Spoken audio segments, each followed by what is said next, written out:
What's up, YouTube? This is Jay Real, and I was watching Superstars in NXT this week, and I saw two matches that kind of got my attention, and actually wanted to make this video, and inspired it. It was Heath Slater versus Daniel Bryan from NXT, and Michael McGillicuddy versus Percy Watson from Superstars this past week. And it got me thinking about how far they've come from NXT, especially all four superstars were on NXT. So it got me thinking, I'll make a video about the history of NXT. This could be fun. So here we go. NXT was started back last year when ECW closed down. And the concept of NXT is pairing up rookies with WWE pros so they can find out the next breakout superstar of the WWE.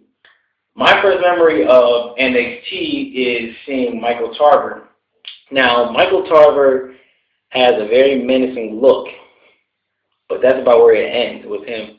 He's not a bad wrestler, but he's not that great. And his pro during the season was Carlito, but he got released towards the end of the season. But by the time Tarver had been eliminated, and eventually now, Michael Tarver himself has been released from WWE. So let's say that was a fail for WWE. The next superstar I remember is Darren Young. Darren Young's pro was CM Punk. Now, we all know CM Punk now. He's the whole voice of the voices thing, but back then he was still CM Punk. He was the straight-edge Messiah. He was doing that whole deal. But Darren Young, of course, the first thing that stood out with me with him is the hair. The hair was very wild and crazy. He kind of had a very interesting look to him. But he was actually a very good wrestler, but he was kind of boring on the mic, so but I still thought he could probably do something, probably a mid-carder for life kind of thing. The next superstar I remember is Heath Slater. Now, you can call me crazy if you want to, but I see something in Heath Slater. I don't know what it is. It's something.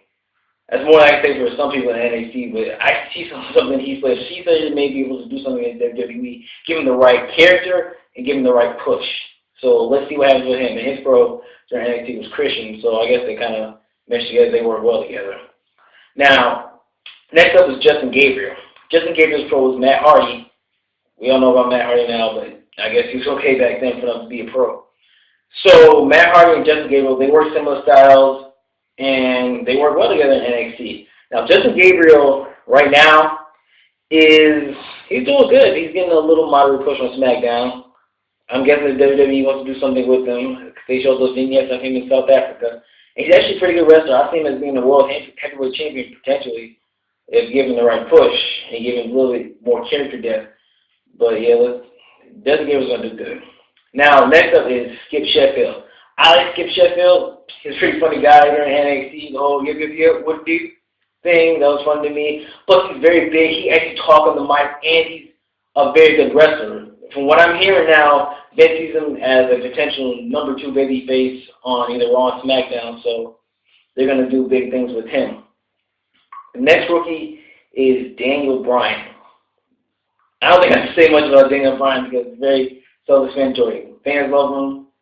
The WWE has faith in him. They obviously did do because they made him win the Money in the Bank contract. And there's been a pre-date when he's supposed to cash in at WrestleMania 28. So I'm not going to say too much about Daniel Bryan, except it was very entertaining to watch the back and forth between him and his WWE pro, The Miz, during NXT. So that was a good thing. We all know Daniel Bryan's going to do good. Next is the actual Season 1 winner of NXT, Wade Barrett. Wade Barrett, he was basically the standout rookie of NXT Season 1. We all knew he was going to win from the get-go. He could talk, he could wrestle. He's basically the whole complete package. One of the most complete superstars in the WWE today. Unfortunately, today he's being underutilized, but obviously they're going to give him a push sometime. He still has time. And his pro during NXT was Chris Jericho, so you know he's going to do good. Basically, after Season 1, we all know about the Nexus. They're planning to take out John Cena and all that, so we'll get past that.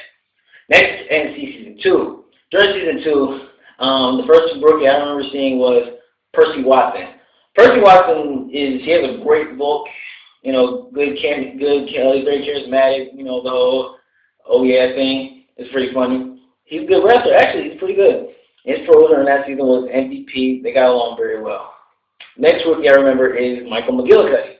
Michael McGillicuddy's pro was Kofi Kingston. As some of you don't know, Michael McGillicuddy is the son of Mr. Perfect Kurt Hennig. And they obviously didn't want him to try to get away from the whole Hennig thing, like him and McGillicuddy, and he's trying to do his own thing. He actually did pretty good, except he had that really god-awful promo during the last episode of NXT.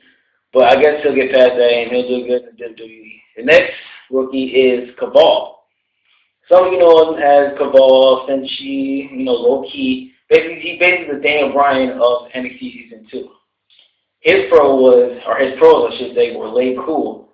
I guess the WWE thought they would pair him with Lay Cool so he can give him a little bit of personality because Cabal was kind of, monotone. He talked with a really deep voice. And they tried to give him a little personality. I think it worked.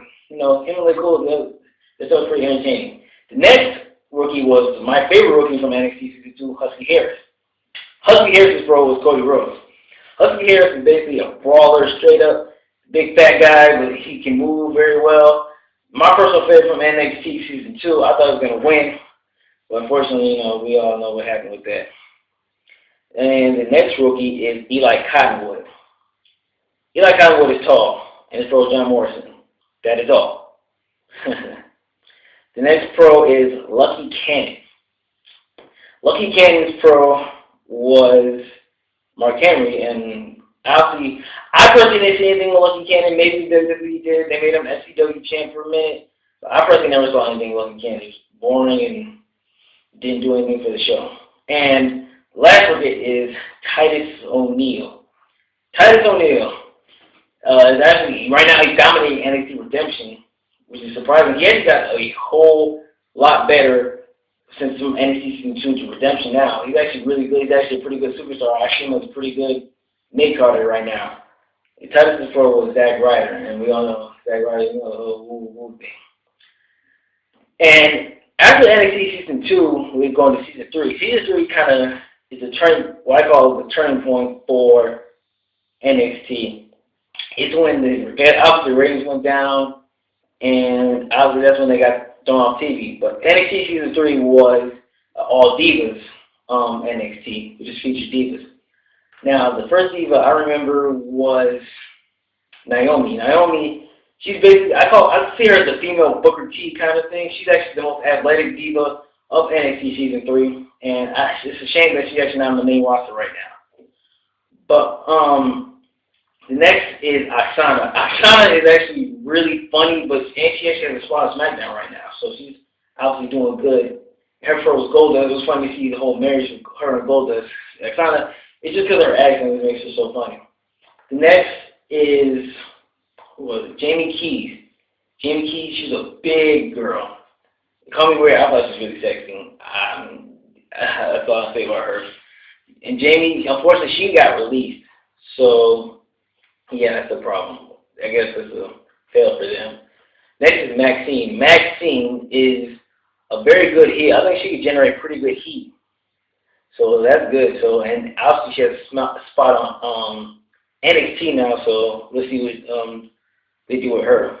And, I think who else on this? Jamie Keys. And, I'm sorry, NXT was kind of forgettable, except for some good moments in CM Punk. So basically, we all know what happened to Season 3 was a train wreck. Let's not even talk about that anymore. Next is Season 4. Season 4 is personally my favorite season because it has the most entertaining rookies on there. From Johnny Curtis. Y'all can say what y'all want to about Johnny Curtis promos on SmackDown that just aired a couple months ago. Those are funny as hell. Okay? Forget you. Those are funny as hell. And Johnny Curtis actually won NXT Season 4, so those are good. Also, the all-time greatest rookie ever, Derek Bateman, was on Season 4. Derek Bateman and Daniel Bryan's shenanigans on Season 4 were the funniest thing I've ever seen. So, and Bateman should have won, honestly. He should have won NXT Season 4. And NXT Season 4 gave us Brodus Clay. Brodus Clay, he was in WrestleMania this year, helping Alberto Del Rio. So he's obviously doing good right now. He's about to get a push on Raw. So everything's all good for him. Next is Jacob Novak.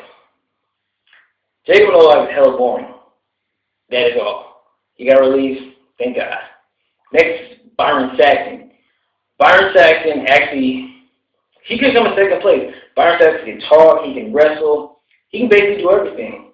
But for some reason, I feel like he wasn't getting over quite enough as he should. So maybe that was his downfall. And now we're on NXT Redemption. NXT Redemption. Oh, sorry. Going back to season 4, I forgot about Conor O'Brien because I guess he's kind of boring. But Conor O'Brien, he's doing his own thing. Now on NXT Redemption, we still have back is Titus O'Neil, Byron Saxton, Jacob Novak, Lucky Cannon, Conor O'Brien, and they're all back. And NXT Redemption, this is kind of a sketchy thing because this has been going on for so long. It's been 31 weeks. 2 pros have been released from that season. 2 rookies have been released. They should say something. One of the rookies is suspended. Darren Young got suspended. And NXT Season 5. We want Season 6. We want to see Bo Rotundo, Seth Rollins, Richie Steamboat. We want to see them, WWE. Please, for the love of God, end Season 5 quick. Anyway, now I'm done with this. I did this for fun. This is J Real signing off. Peace. Follow me on Twitter at JaredThatDude. That's DATDUDE. Peace.